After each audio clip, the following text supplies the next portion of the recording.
I'm Nicole, 33 years old, currently living in Denver, Colorado. Every time someone asks why I'm so independent, to the point of distancing myself from my family, I just smile and change the subject. Not because I don't want to talk about it, but because I know if they've never lived in a home where one child was worshipped like a god and the other treated like a shadow, they wouldn't understand. I was the shadow. My brother, Brandon, is 4 years older than me.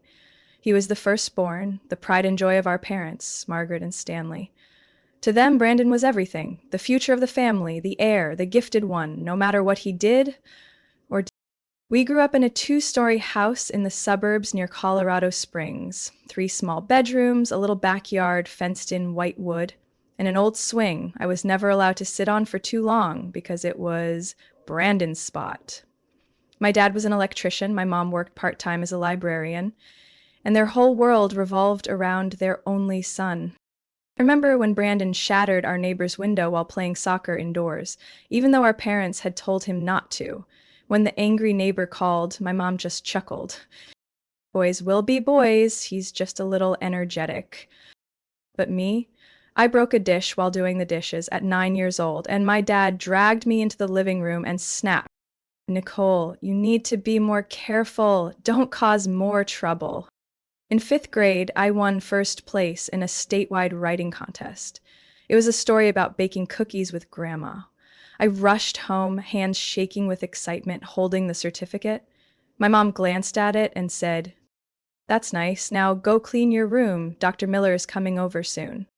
That same day, Brandon was given $20 to buy a new video game because he passed his biology exam with a C-. I'm not kidding.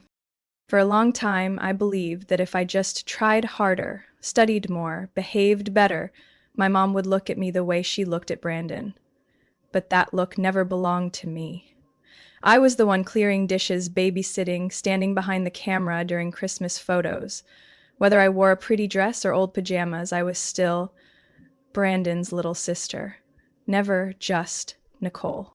Brandon could skip class, oversleep, even get suspended for 3 days after fighting, and Mom would still cook him a special dinner so he could regain his strength. If I caught a fever and stayed in bed, I had to make instant noodles for myself if I didn't want to go hungry. I once overheard my dad telling a neighbor, "Brandon just needs the right mentor, he's got real potential." As for me, I never once heard him say I was capable of anything. When I earned a full scholarship to the University of Oregon, my mom's only reaction was, "Are you sure it's okay to be that far from home? Brandon needs tutoring support, you know." The day I left for college, no one saw me off, no hugs, no teary goodbyes. I wheeled my suitcase out to the bus station at 6 o'clock in the morning, just as the sky was starting to brighten. Brandon was still asleep, my mom was arguing with my dad about the power bill, and I told myself quietly, this time, I won't look back. I started college with $420 in my account, a suitcase of clothes, and an old laptop donated by my high school math teacher through a program for underprivileged students. The dorm was cramped, dinners were canned noodles and clearance bananas, but I'd never tasted freedom so sweet. I chose Oregon State University, over 3 hours from home. No one from my family came with me. I took the bus, then dragged my suitcase through the misty fall rain from the station to the campus gates. When I texted my mom to say I'd arrived, her only reply was, "Take care of yourself." Brandon didn't respond. He was busy planning a semester off to reconnect with his creative energy. I worked at a coffee shop near campus from 5 to 9 every morning before class. On weekends, I cleaned conference rooms and the library for extra hours. Sometimes I edited essays for international students, $12 a paper. At night, I studied in the reading room, setting an alarm to make it to the late night shift at the computer lab. Meanwhile, Brandon was posting photos from Breckenridge ski slopes on Instagram, captioned, "There's no such thing as failure, just stepping stones for artistic growth." He was fully funded by my parents to attend the New York Institute of Multimedia Design after dropping out of his first college just 4 months in because the curriculum lacked creativity. When I asked my mom, "Where did you get the money for a private school for him?" She replied flatly. My mother needs the right environment. You got a scholarship, didn't you? 3 years later, Brandon was back home again. His second school ended as abruptly as a party he didn't like. Then came the third, a fine arts institute in Santa Fe. He lasted 2 semesters. This time, the excuse was, New Mexico's air is too dry. It stifles creativity. I kept pushing forward. My major was computer science, but I took extra courses in applied math and business to expand my options. Every dollar I earned was tracked in an Excel sheet, every expense scrutinized down to the penny. I couldn't afford to go home for Thanksgiving in my second year. I picked up extra holiday shifts at an electronics store. After graduation, I landed a software developer role at TechCore, a rising tech firm in Salt Lake City. I moved to Utah in a used Honda I bought for $1,200 and rented a tiny studio overlooking a parking lot. I still packed lunch every day, reused old pens, and never once considered a vacation. Brandon? Still living with our parents at nearly 30, trying his hand at reselling limited edition sneakers. He quit after 2 months because customers complained too much. When I called home to share that I got a raise 6 months into my job, my mom sighed. Brandon's under a lot of stress right now. Maybe don't bring up money. I smiled faintly and hung up. Then I dove into online courses for JavaScript and Python to improve my promotion chances. At 30, I became a technical team lead. The salary was enough for me to buy a 2-bedroom apartment in downtown Salt Lake, a dream I once thought was out of reach. I invited a few close coworkers for a dinner to celebrate. One of them, Jessica, a senior developer from the 90s, listened to my story about Brandon and my family. She shook her head. You don't owe them anything, Nicole. No one has the right to make you feel guilty for standing on your own. I knew she was right. But knowing didn't numb the sting I felt each time I saw a message from my mom pop up. Brandon wants to start a new business. We think you could help him with a bit of startup money. I had hesitated before. I had given in, transferred $500 just to avoid the hassle. But the messages became more frequent, the tone more commanding, and then came a request I never saw coming.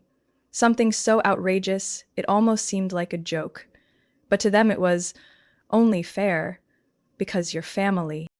I signed the contract for the penthouse on a softly sunlit afternoon in mid-April, the exact day marking 3 years since I was promoted at TechCore. Perched on the 38th floor of a glass tower in downtown Salt Lake City, the apartment spanned over 2,000 square feet with high ceilings, white oak floors, and floor-to-ceiling windows overlooking the snow-capped Wasatch Mountains. It took me nearly 7 years of saving just to afford the down payment. No loans from anyone, not a single dollar from my parents. Every cent in this home came from nights spent debugging until sunrise, from holidays canceled to meet project deadlines, and from hundreds of overtime hours that no one asked me to work. On move-in day, I stood in the empty living room, watching the afternoon light spill across the marble kitchen island, and cried. Not from exhaustion, but because for the first time in my life, I owned something that was entirely mine. No permission needed, no sharing required. I didn't rush to tell my family. My accomplishments had always been met with either sarcasm or an uncomfortable silence. But Jessica, my closest colleague, was different. She showed up with 2 bottles of white wine and a bouquet of sunflowers, which she placed right in the center of my kitchen. To Nicole, the woman who made her dream real without anyone steering the wheel for her. I smiled, but somewhere deep inside a strange feeling lingered, as if I had just stepped into a world I wasn't supposed to belong to. 3 weeks later, I invited my family over for dinner to show them the new place. I still wanted, just once, to see my mother look at me with genuine pride.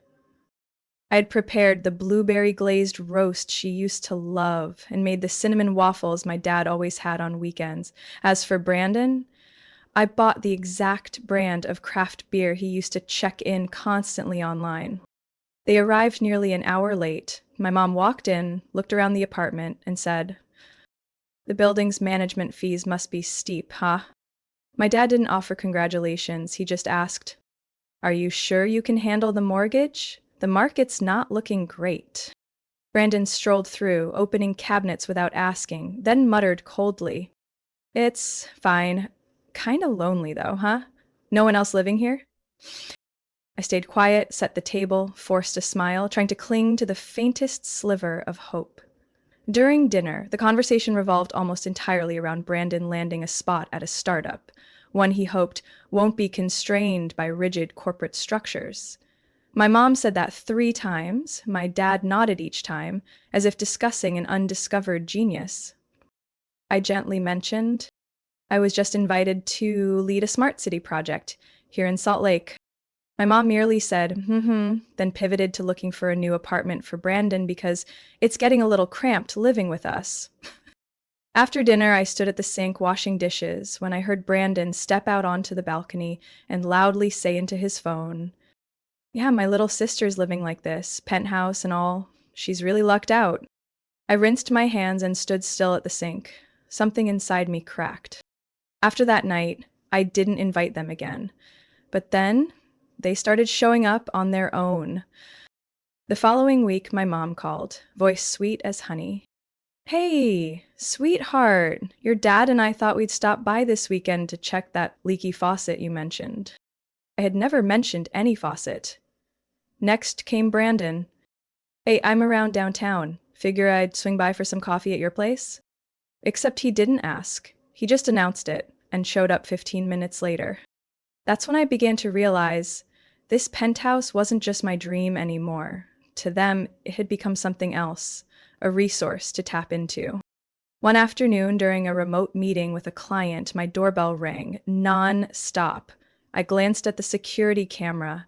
There they were, my parents and Brandon, each holding a large duffel bag, as if they were moving in.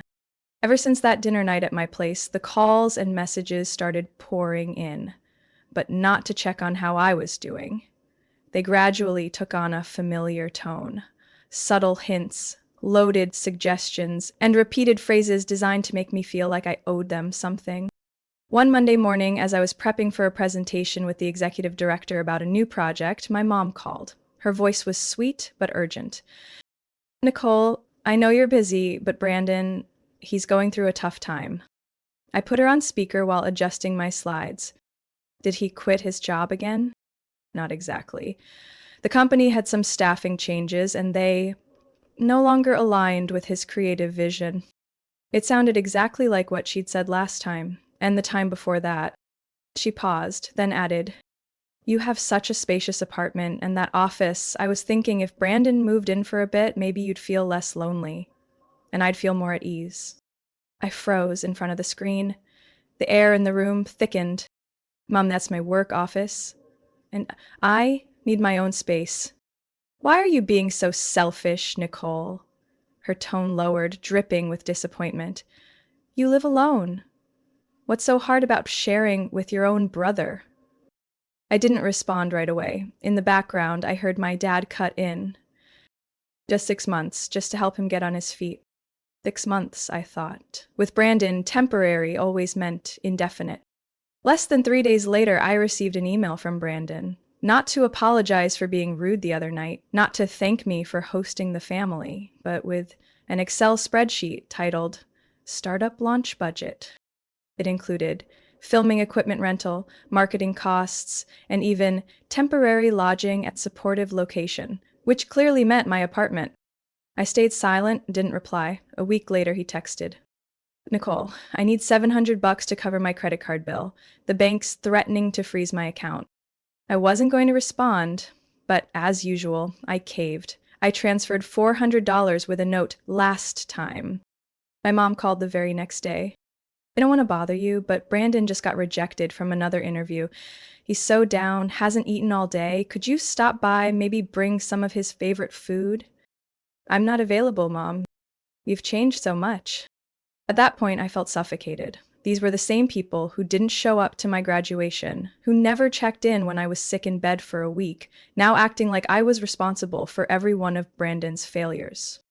One afternoon, after back-to-back meetings, I came home and unlocked the door, only to stop cold. Brandon was sitting on my sofa, feet on the table, watching TV.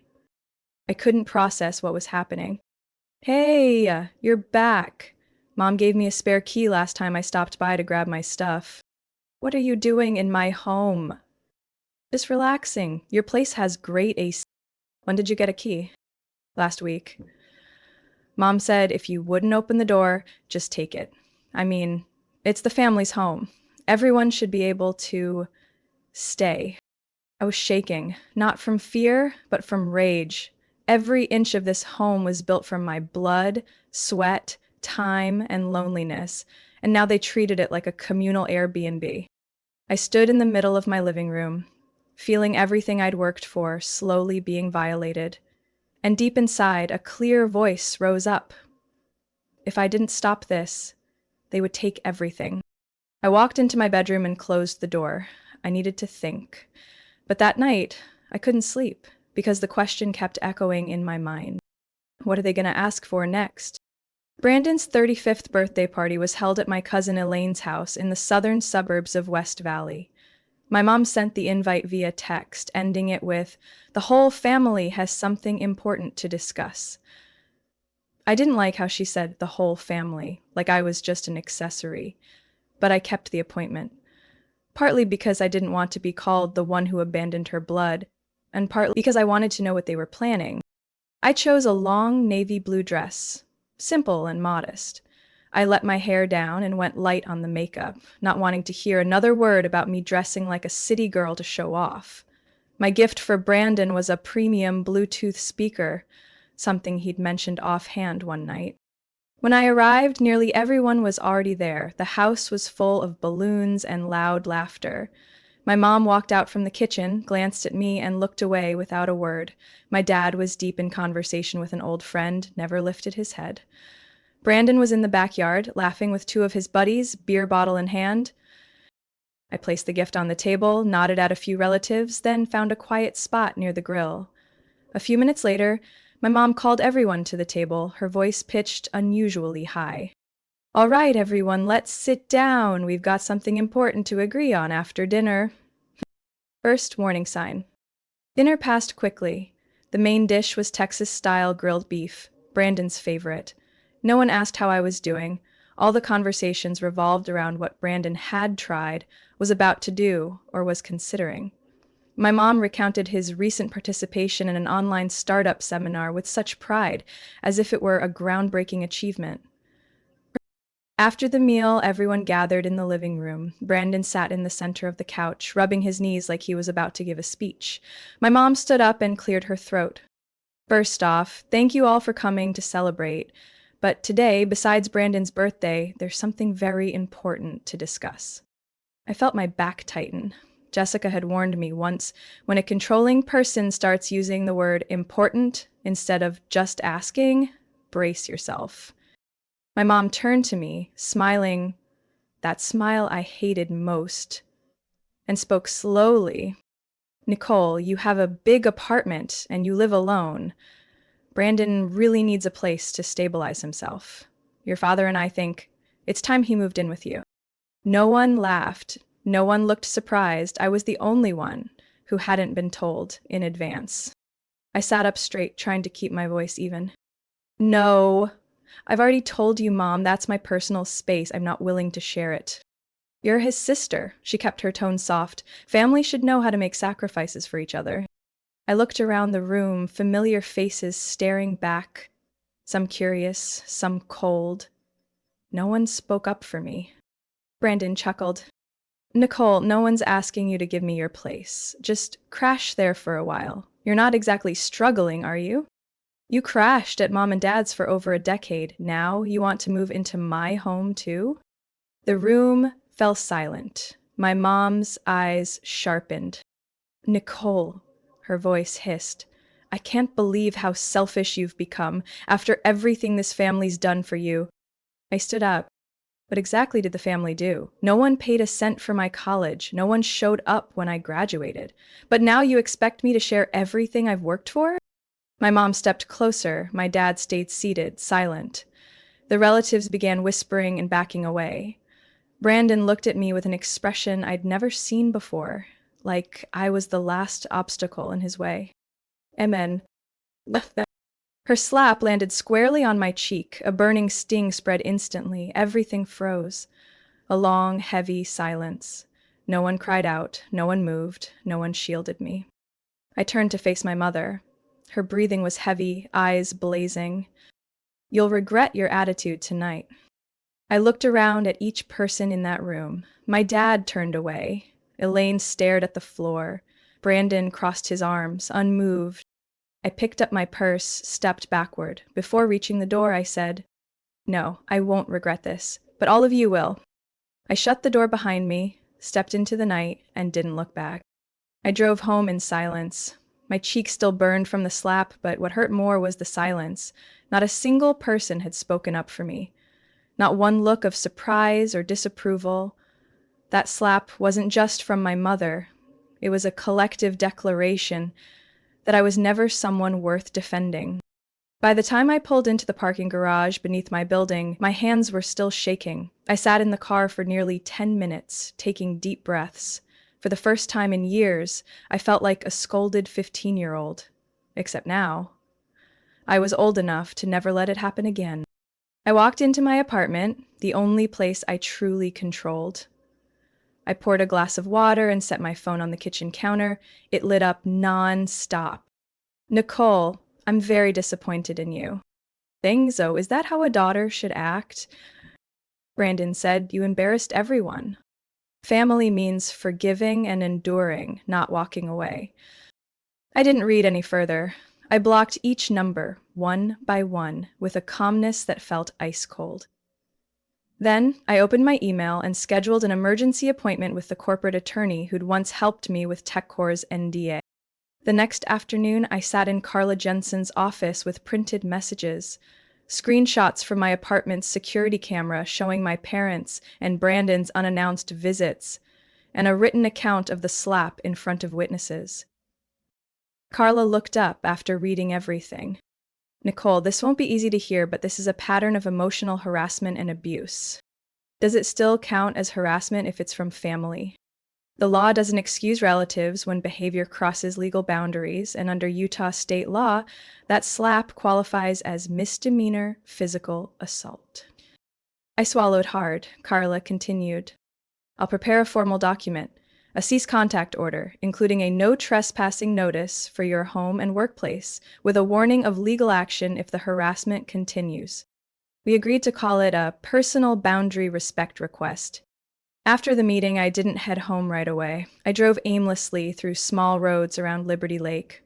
Autumn had arrived, and the trees were glowing with amber and gold. It was breathtaking.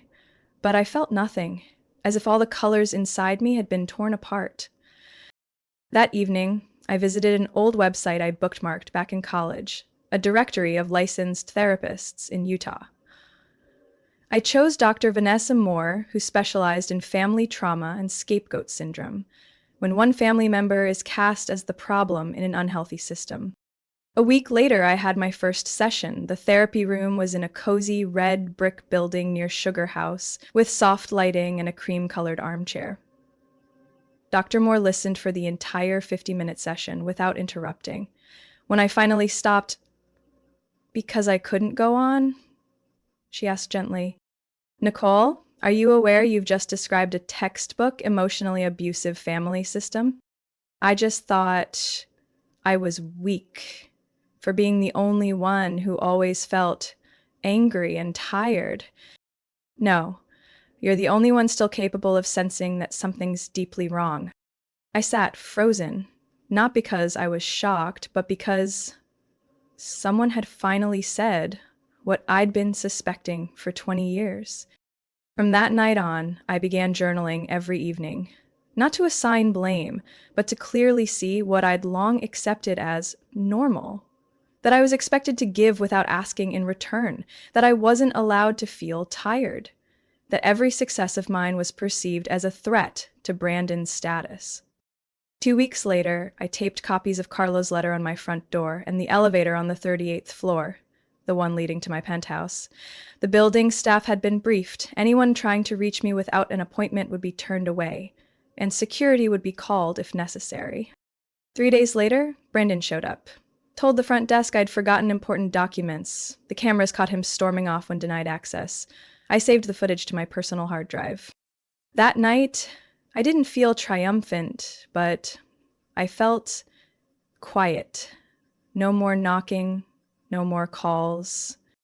I chose Evergreen Junction, a restaurant on the edge of Mill Creek where warm yellow lights reflected off exposed brick walls, creating an atmosphere both cozy and composed. Perfect for a conversation, with no room left for emotional outbursts.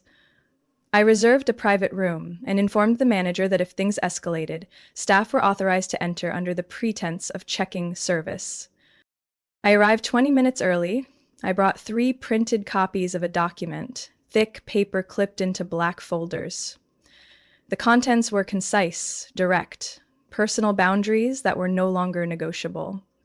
The first sentence read, "I'm not banning you from my life, but I will decide where you belong in it." My parents arrived on time. Dad wore a white button-down, his tie undone, avoiding my gaze. Mom clutched her purse, lips pursed tightly, walking in like she was preparing for a courtroom hearing. Brandon showed up 10 minutes late, in a hoodie and sweatpants, hands in pockets, face unapologetic. I stood and greeted them. No one shook my hand. That was fine. I no longer expected it. Once the server poured water and left, I spoke first. "I invited you here today to clarify a few things. This isn't an apology dinner, and it's not about patching things up. It's about establishing something that should have existed long ago. Boundaries." My mother scoffed. "Boundaries? With the people who gave birth to you and raised you?" I said nothing. I opened the folder and placed one copy in front of each of them. Brandon flipped through his for 2 lines and let out a chuckle. "What is this, a rental agreement?" I looked him directly in the eye. "If that's how you see it, then you really need to read it carefully." My father tried to keep his voice neutral. "Sweetheart, I know you're upset, but isn't this a bit much?" "Whew, no." Because when Mom slapped me in front of the entire extended family and no one said a word, I realized this wasn't a safe space anymore. The table fell silent. I continued. "There are 5 points in that document. 1. No one is allowed at my home or workplace without my consent.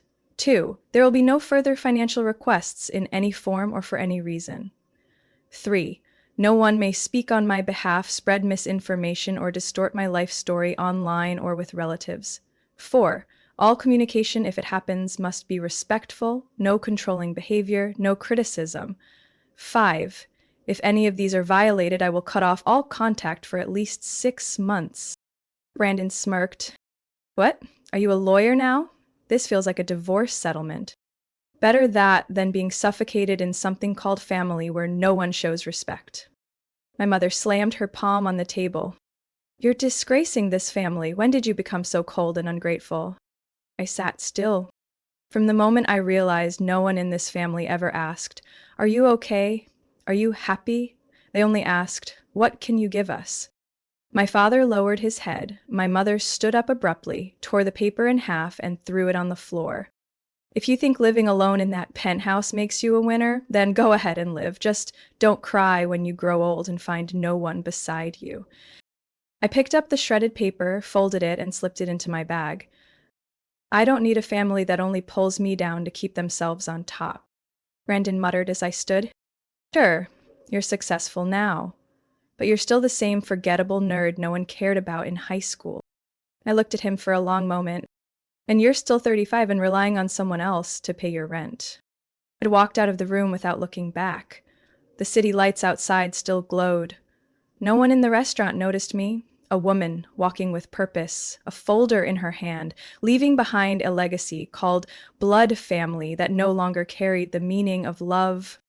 That winter, Salt Lake City welcomed snow early. My penthouse bathed in crisp white light each morning, eerily quiet. No more surprise doorbells. No more midnight texts saying family matters. Silence, after everything, had become the gift I gave myself. I started rearranging things in the apartment. My office became an art studio, not because I was good at painting, but because I needed a space where results didn't matter.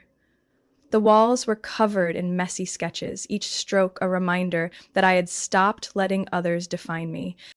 Jessica, the coworker I once invited to my housewarming, was the first to notice something had shifted. Nicole, you're not guarded anymore. You seem at peace. I didn't respond. I just smiled. Sometimes peace doesn't need to be declared. I joined a Saturday yoga class and became friends with a small group of women in their 30s, mature enough not to judge, open enough to truly listen. Over spring coffee, I briefly shared my story. A woman named Helen placed her hand gently on my shoulder and said, "I've been through something similar. I lost my mother but found myself." For the first time, I didn't feel like the odd one at the table. 3 months after that meeting at Evergreen Junction, I received an email from Dad. It wasn't long, just a few short lines. "I've been reading about the role of a father in a family. I never truly understood you, but if you're open to it, I'd like to start over. As someone who was wrong and wants to learn how to do better." I read it over and over, maybe 10 times. I wasn't sure if I was moved or cautious, but I replied. I agreed to meet him at a small breakfast diner near Sugar House, a public place, safe enough, warm enough. Dad arrived on time. He didn't bring Mom. He didn't offer excuses. He didn't say, "Let's forget the past." He just talked about how he'd started cleaning his own kitchen, doing his own laundry, and seeing a therapist after that dinner. "I never stood up for you, and I'm sorry." I didn't forgive him right away, but I gave him a chance. And for the first time in my life, he listened without interrupting. As for Brandon, word got back to me through one of his old classmates. After my parents cut off financial support, Brandon had to move out and share an apartment with 2 strangers in West Jordan. He worked part-time at an auto repair shop. Not a creative job, not some startup dream, but real labor. I didn't laugh when I heard that. I didn't feel vindicated, just a quiet sense, like watching someone finally hit the ground after falling for so long. My mother? Still silent, still no admission of wrongdoing. I've blocked her from contacting me, but sometimes Dad tells me she sits by the window at home, watching neighborhood kids play like a stranger to the world. I expect nothing from her now. No more hopes, no more resentment, because not everyone has the courage to heal. I don't know what lies ahead, but I know this. From now on, I decide who gets to enter my life, and they'll have to walk in with kindness. On an early summer evening, I hosted a small dinner at home, inviting my new friends and Jessica. We sat on the balcony, watching the sunset behind the Wasatch Range, red wine in hand, gentle laughter in the breeze. Helen tilted her head toward me. "If you could go back, would you want anything to be different?" I shook my head. No, because without those losses, I would have never known what wholeness feels like. And as I looked around the apartment, once a battlefield, now a real home, I finally understood. Family isn't defined by blood. It's defined by where no one uses love as leverage to make you forget your worth. Nicole's story is a powerful reminder that blood ties should never be used as a license for control or abuse. Peace doesn't come from pleasing everyone in your family. It comes from having the courage to protect your own boundaries. In a society where filial duty is still heavily idealized, Nicole proved that real love must come with respect. And sometimes, building a healthy life means letting go of toxic relationships, even if they share your last name. What are your thoughts on Nicole's journey and the boundaries she set with her family? Share your perspective in the comments below. And don't forget to follow the channel for more heartfelt, real-life stories about family and freedom.